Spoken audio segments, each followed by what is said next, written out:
大家好，我是阿贝。这期我们搞个大事情，研究和平精英里面游戏角色最多倒地多少次。这个问题有那么一点点歧义。我们先来看一下和平精英倒地机制是怎么样的。玩家被击倒后，初始血量不是满的，越到后面这个初始血量就越低。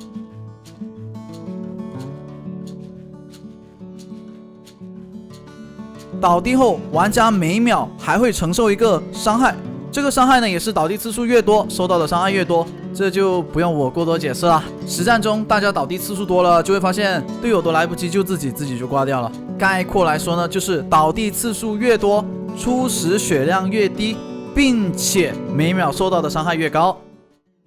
本期我们测2个内容：倒地后先等1秒钟。让玩家承受1次每秒伤害，在这种情况下看最多可以倒地多少次。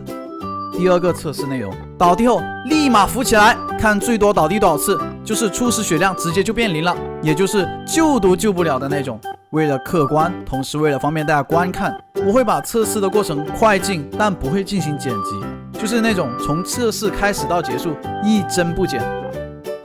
好的，来进行第1次测试，直接快进走起。前期我们还在熟悉操作，可能会出现扣2次血才救起来的情况，但没关系，开头的几次失误不会影响结果的，只要中后期的操作没失误即可。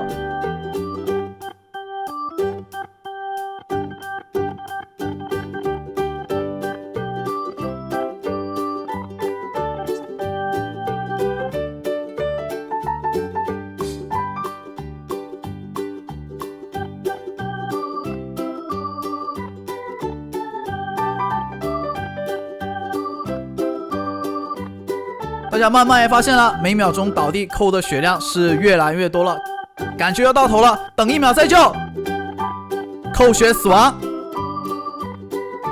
让我们慢放再看一遍。我先被击倒，初始血量大约35%，再过1秒扣血1次后，游戏角色直接死亡。结论就是我被扶起来23次，第24次的时候死亡。第2个测试就是立马扶起来，倒地就立马扶，等都不要等。实测后发现有点难，像这一波失败了，大家不要眨眼。是不是感觉瞬间蒸发掉？我队友都懵了。我们慢放后发现站起来的时候血量大约为15%，刚趴在地面直接淘汰。看一下我队友的视角。速度快的鸭皮，这波失败给了我们一个教训，不能等我站起来又跪下去才救我，应该等我被打到站起来的时候立刻按救援。吸取教训后，我们继续投入测试，同样是为了客观，全程不剪辑，不过我会快进，免得大家等太久。来开干！倒地后立马扶起来，突破10次了。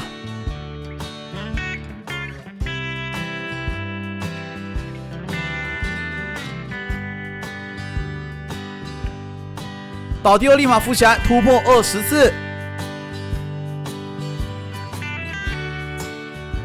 突破25次，还能扶多久？我们可以看到，现在倒地后初始血量已经低得离谱了。继续，29次。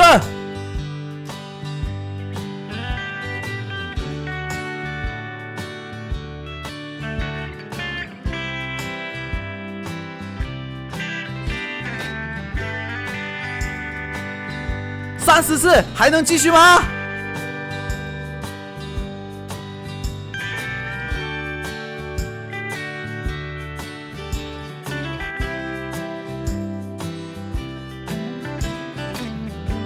直接死亡。